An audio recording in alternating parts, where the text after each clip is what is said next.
has long been believed that leap days don't have to play by the rules of real time. It's an extra...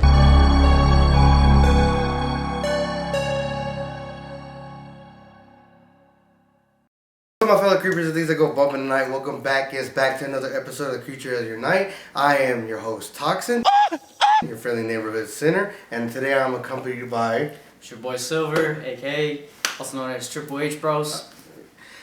You should know what to do. Hit the subscribe button, hit the little bell to let you know every time I upload so you can keep up to date with me, guys. Yes, so we had the pleasure of seeing Imaginary. This is our spoiler review, by the way, so if you don't want this movie ruined for yourself, go over and hop over to my TikTok. The link is in the description below, and check out my spoiler-free review there. Right. I think we all had an imaginary friend growing up. I think we all had that one. At least I did, anyways. Yeah. Well, this is what happens when they turn violent. A woman moves back into her childhood home, only to realize not only was her imaginary friend real, but he's also very, very upset that she abandoned him.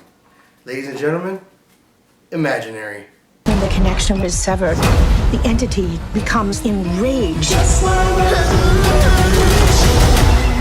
He says he's right behind you. But it was just my imagination. We follow Jessica. She's a stepmother to these two girls. The oldest one being a bitch, the little one being being a little sensitive, a little bit more emotional, a little bit more imaginative. So you can see why Chomsky, the bear, attaches himself to the little girl. And artist people already have a great imagination, so it's no doubt that it's no wonder that the Jessica is actually a kid's artist, right? A child's book artist. Yeah, book artist, she writes, and it just as she moves back into her childhood home, she sees maybe not everything that she went through as a kid was in her head. She's finding some things out, why her dad went insane, what happened to her mom, why she was taken away that night, and it kind of just builds up from there. And then we can see Chomsky attaching himself to Alice, who is the stepdaughter, and her imaginary now following the list of rules. I'm for it. I love the killer toy aspect. I'm a sucker for that. Child's Play, Annabelle, any of those kind of movies, they always get me. That shite is dope. Yeah, that's that for me, just because that's like the basis of what made me get into horror. Was like my first horror movie actually being scared of was Child's Play, so that set it up for me. So yeah, you said you wanted to say something about Alice. I want to say something about the little girl. This little girl's fucking weird, bro. Holy crap, she's weird. And she's also talked about the real mom. This is one scene whenever they're having tea time with the little crapper back there, and then the mom just pops up out of nowhere. Some rehab mom, like, who the is this girl? We also have some questions about that. That's the thing too. One of the things, this movie took way too long to build up, and by the time you get built up, it's the last. I heard a reviewer say 15 to 20 minutes. I want to say a little bit longer than that. About 30 minutes. Like the last 30 minutes is when you kind of get the last fight, I guess, or the last build up to where we're finally there. Yeah. But it's along the way, it's a lot of weird setup. We don't know why the mom's crazy. We don't know why the little girl has burns on her. And then all these other extra people we just do not care about. It's a lot of twists and turns to the story that is irrelevant, and it doesn't really seem to go anywhere. Does not mean anything to the storyline. The being introduced to the old babysitter of Jessica when she was a little girl, she's literally just there to explain why imaginary friends could hurt you. And not saying that that wasn't really needed, but the way they went about it was very unnecessary. I think they could have done the same effect if somebody's finally just stumbled into... It had to do with books anyway. Yeah. They could have stumbled into a library and found out about these spirits that attach themselves. And I always heard that too growing up, that imaginary friends, because we all have them as kids, but we're more susceptible to the other realm. So the fact that we have imaginary friends, they could be angels, they could be demons, they could be whatever. They could be anything. Yeah, they could be anything. Absolutely anything. And the fact that they have the ability to attach themselves to us and feed off of us, which is why Chomsky is always hungry.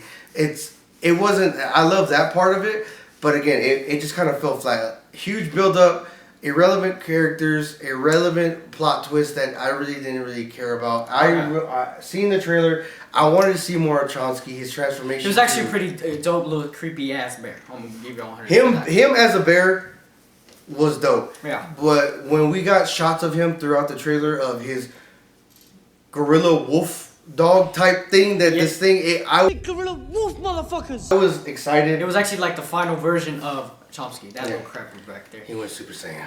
He did win Super Saiyan. R.I.P. the creator, Akira. Oh, yeah. Yeah. That happened today if you're watching that. Yeah. Oh. So, but it was like his final form, but even then it was a letdown. And then when we finally get to the lore behind the imaginary world, how these people, these different beings are feeding off of these kids. Yeah. Like going into the actual imaginary, their world, which I didn't even know about that. I forget the painting of what it is, where it's like the mini stairs, and it's a world that could be, you could be anything, you could have anything, you could be young, you could be old, or whatever you want it to be. I wanted more of that, and I want to see it in Horror Nights. By the way, I think that would be dope. All the doors and everything, they have something there. I think because in the dope. little world they do have the doors. Every single what you want is there. Yeah, exactly. What you want is there. I love it. I love that aspect of it, but I wanted more of that. I wanted more of the world. I don't know. The world was pretty dope and also pretty scary at the same time, but. Yeah, okay, PG-13, I feel like because of that, they were very limited, but I've been seeing that with Blumhouse. Like, they've been, I don't want to say that they've been doing cash grab movies, because it's not in my opinion. This one was like one of the better ones that I've seen lately. Oh, yeah. But limiting to PG-13, I feel like they kind of just stopped a lot of places, and they wanted to go more and do more. And I wish they would. If they would have rated it R, dude, it would have went out there. By the way, oh yeah, it's imaginary. I know there's a bear on the cover, but when we went to go see the movie, we literally went to go just see this movie. Please don't take your effing kids to this. Please don't take your kids, bro. Like, we saw so many kids. Bro, we saw like a minimum like freaking 11 to 15. No, even younger. No, they were younger than that. Younger than 10. Like, I don't know what the parents thought, and a lot of them were on their phones, by the way, so I thought that was fucking annoying. But don't take your kids to see this movie. Granted, yeah, it has a checklist, like I said. This jump scare is a creepy character, the creepy toys and all that, fine, whatever. A typical by-the-list horror movie. But it was a letdown, and I just don't want to see your kids in there. It was more creepy version of Coraline, I want to say that. And we got the vibe as the other mother, that Chomsky, the imaginary friend, the entity behind Chomsky, like he was like the other mother, feeding off these kids, going through a little door, and then trying to keep the kids there so he could feed off of them. I like the bear aspect. I love that it was an entity behind it. It's like kind of an Annabelle situation. There's a demon controlling the doll, and I like that. And I love seeing it at the end, which I thought was dope. It was just a basic gray alien looking person with I was questioning that. I'm like, what is that? Because it's behind the stepmom so much. I'm like, what is that, bro? Yeah, it was dope to see it, and I love its penance there. If you don't know what that is, Ghost Rider special move. But if you look into the eyes of this imaginary creature, you see the imagination of every kid that is ever corrupted. It makes you blind. Yeah, and it just makes you go insane. Like it was dope to have like that kind of power. Like if I can't have you, then no one can. It had so much potential, but it just dropped the ball. And one thing too, I think it speaks to us as adults. Don't let your imagination die. Let your imagination go. It is like a creature that is always hungry. You got to keep constantly feeding it. And if you don't, it could turn, I don't want to say it could turn violent, but you could lose it. And you lose that aspect of yourself. So I love that it spoke to me anyways, in that I want to give it 2 thumbs up so bad, just because it was entertaining. It kept me at the edge of my seat. I give it this. But I think I'm going to have to give it 1 thumbs up. I'm going to have to, for sure. Great potential. The imagination, the imaginary creatures, the book, the imaginary world that it was behind. Oh, and great. By the way, the Alice and the stepmother, they're connected. They're connected out because they both had the same childhood bear.